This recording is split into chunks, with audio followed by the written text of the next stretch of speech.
Doug Ford's provincial government in Ontario is looking to have the budget balanced in 5 years.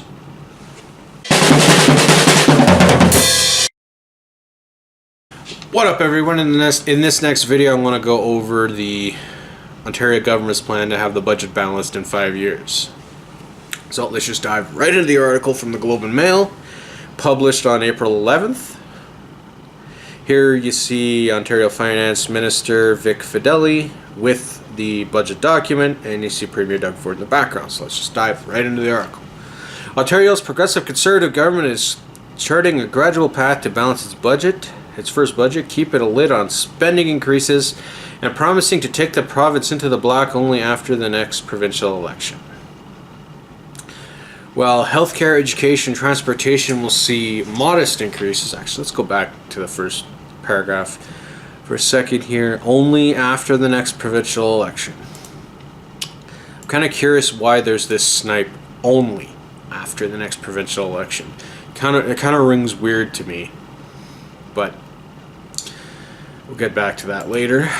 While healthcare, education, and transportation will see modest increases in funding, most government ministries will face cuts to their budgets, including the Ministries of Environment and Social Services.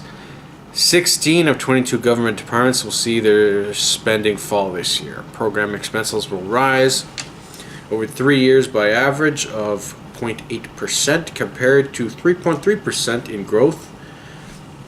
in growth the former Liberal government planned. Well, there was an election change to a government with a completely different philosophy, so I don't know why this is surprising to some people.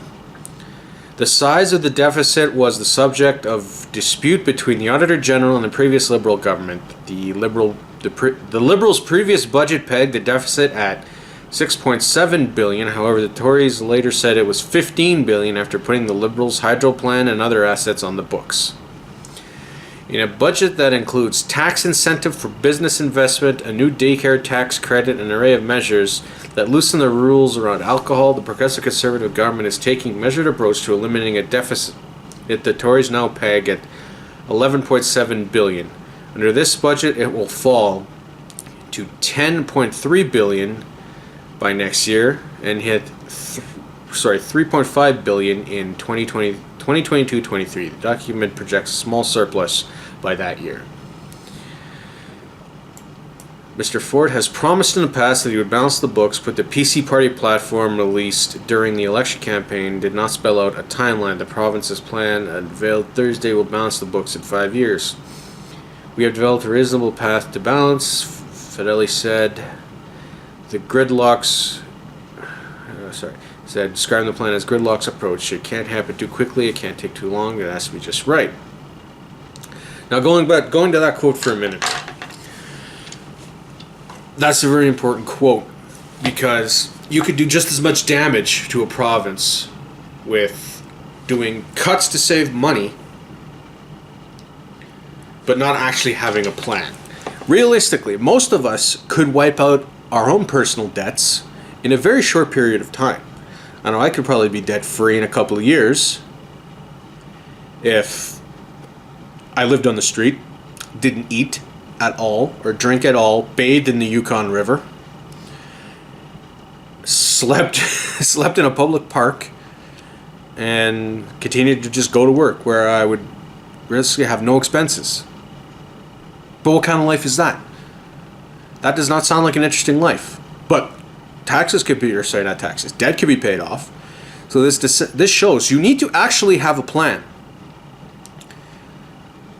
Because try raising a family in the way I just described. You're not going to be able to do anything. As I said, you'll be living on the street and bathing in the Yukon River. That's not an ideal way to live. What are you going to do in the winter? That's not the point. That's not the point. But plans are necessary. So now the question is, do the Ontario Tories actually have a plan? A workable plan that isn't going to do just as much harm as the Liberals' uncontrolled spending did during McGuinty and Wynn's reign. I don't know, that remains to be seen, but let's continue on with the article. While the business community said it hoped for a promised corporate tax cut, The opposition New Democrats criticized the government for what it saw as deep and painful cuts. Well, that's the opposition's job. They're always going to paint what the government does in the worst possible light, but that's their job as the opposition. It's Andrew Scheer's job federally. In the Yukon here, that's the Yukon Party's job. The Liberal Party is in power here.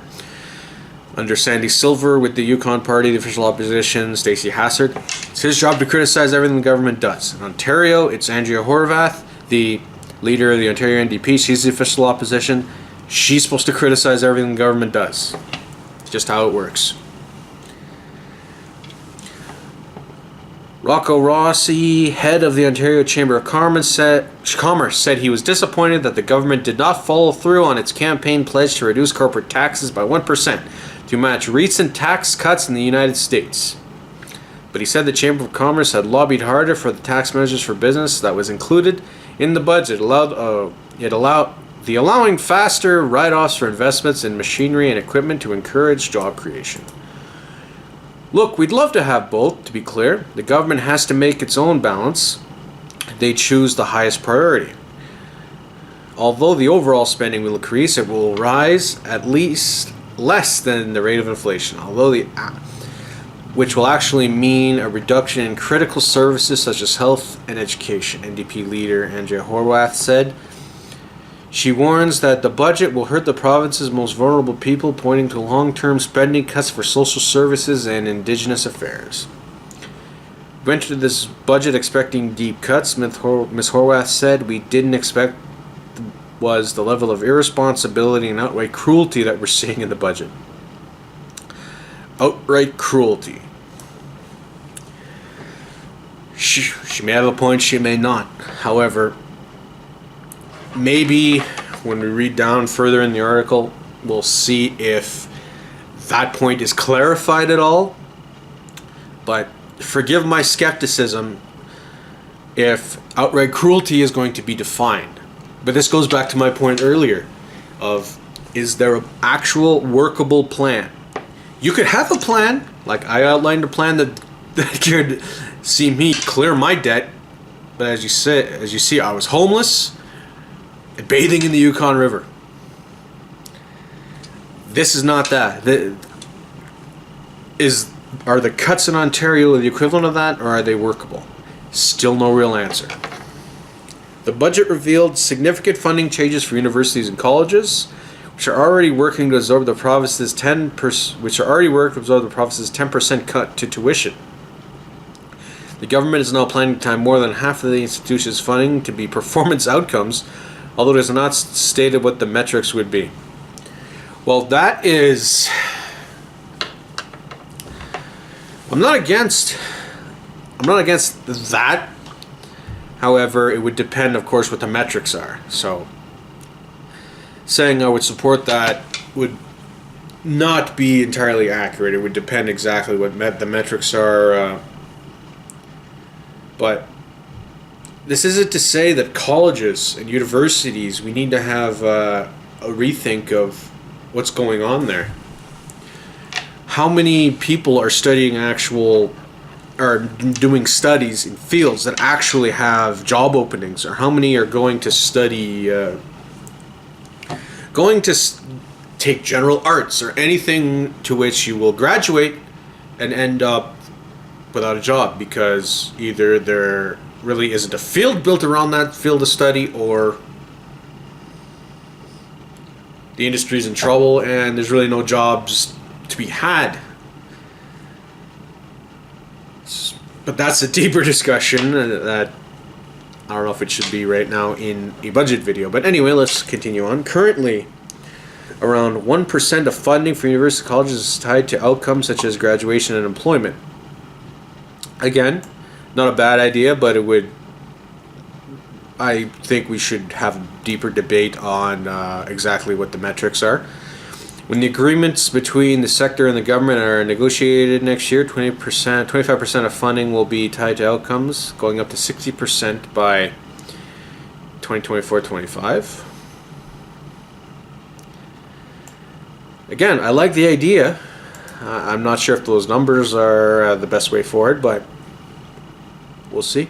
The government also contains a list of measures with little impact to the province's books, including a new license plate design with a slogan, "A place to grow." From experience, people tend to not like changing an established thing like the slogan on a license plate. But compared to other things that could be gutted in a budget, I think that is small potatoes. I don't see why either Temps à découvrir or Yours to Discover needs to be changed. But whatever. To me, that seems like a frivolous expense. The liberalization of liquor laws to allow tailgating in stadium parking lots, drinking in bars and restaurants at 9 a.m. if municipalities choose, drinking in parks. Bars will be allowed to advertise happy hour, discounted drinks, and the government is evaluating ways to lower beer costs at Royal Canadian Legion halls. It also plans to legalize online gambling and allow casinos to advertise free drinks. I'm not sure what the obsession is with alcohol in this government. But realistically, it is a legal substance, so I don't honestly see a legal problem with what's proposed. It's really just going to end up being a moral argument, which I think in this day and age, in 2019, we need to have less moral arguments, because this just leads to tearing people further and further apart. While Fidel repeatedly pointed to an increase in health and education, his political opponents seized on the cuts, while the opposition, of course they would. The Ministry of Children and Social Services, which includes some assistance in the autism programs, will see $1 billion in cuts by 2021-22. A decrease of 2.1% per year, for example. The government says it will achieve targets through operating efficiencies and cost savings, closing unused youth jails, and streamlining administration. Well, if they're unused, definitely close them then. But this here, assistance and the autism program cuts, that is actually me starting to wonder, what's the plan? Is that the bathing in the Yukon River from my story earlier? Because I don't know about that.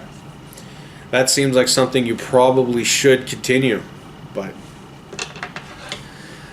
this is where again, like I said, the wheels start coming off and makes me want to say, what's the plan? Are you just cutting into health because that's the biggest thing? Have you looked at maybe some overpaid office workers that work in these ministries that realistically are, what's the word? Not irrelevant, but their jobs are irrelevant. It's not really the word I was looking for, but the job's unnecessary. Don't have enough responsibilities to justify the salary they get.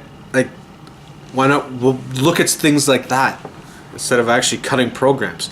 If the program just didn't have enough subscribers, if there wasn't enough people taking advantage of the program, if it was a program that just didn't have the support of the people, then sure. But there's more information that should be made public about this, because this, like I said, this makes me wonder, what's the plan in health? What kind of health programs are going to be on the chopping block next?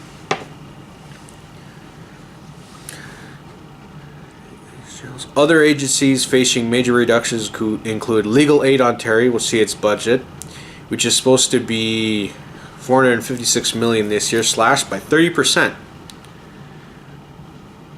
which equates effectively to $164 million less to spend by year 2021-22. Okay, cutting to legal aid. While not seeing the numbers, I'm not sure how this exactly will affect the level of service legal aid can offer. It definitely should be questioning, because regardless of how you feel, when people are arrested, they do have a right to speak to an attorney. You have a right to speak to a legal aid attorney. And if this funding means there's going to be less lawyers to go around, you could see some violations of I forget which section it is. I believe it's Section 9. Forgive me if I'm wrong.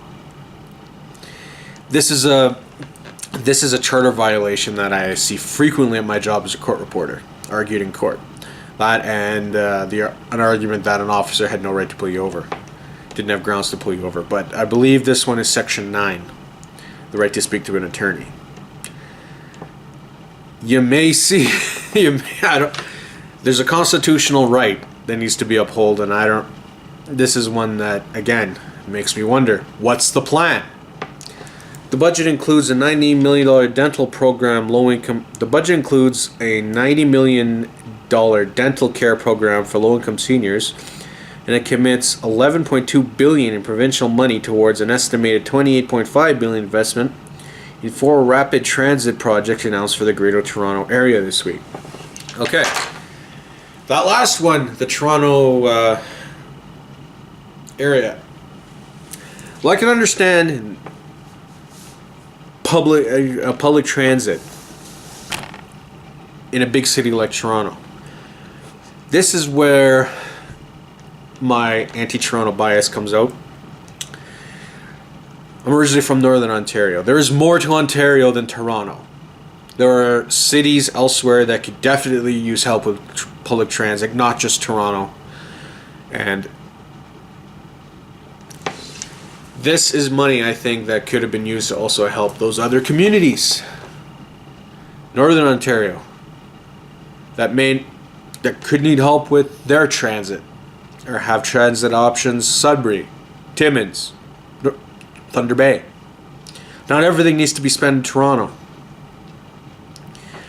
But all in all, the biggest takeaway I have from this is, can you really do it in 5 years? Harper balanced the budget, and it didn't take 5 years. It took closer to 10.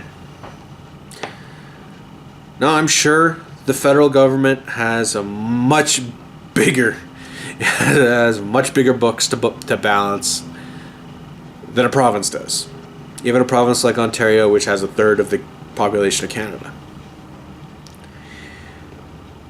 But still, 5 years to me sounds incredibly fast, and this budget doesn't do enough to tell me that there's a plan behind getting balance. So I don't know about this. I think this is an idea that definitely needs to be worked, and I think Ontarians should be asking their MPs, especially if they're conservative, what's the actual plan? Maybe it's something we can all get behind, or maybe not. But what's the plan? I want to thank you for watching this video. If you like what you saw, please like it. If you don't, well, there's the thumbs down. If you agree, disagree, or just want to continue the conversation, please leave a comment down below. Also, subscribe to the YouTube channel. You can also follow me on Facebook, Minds, and Twitter. Links will be down below in the description. Thank you again. Have yourself a good day. Until next time.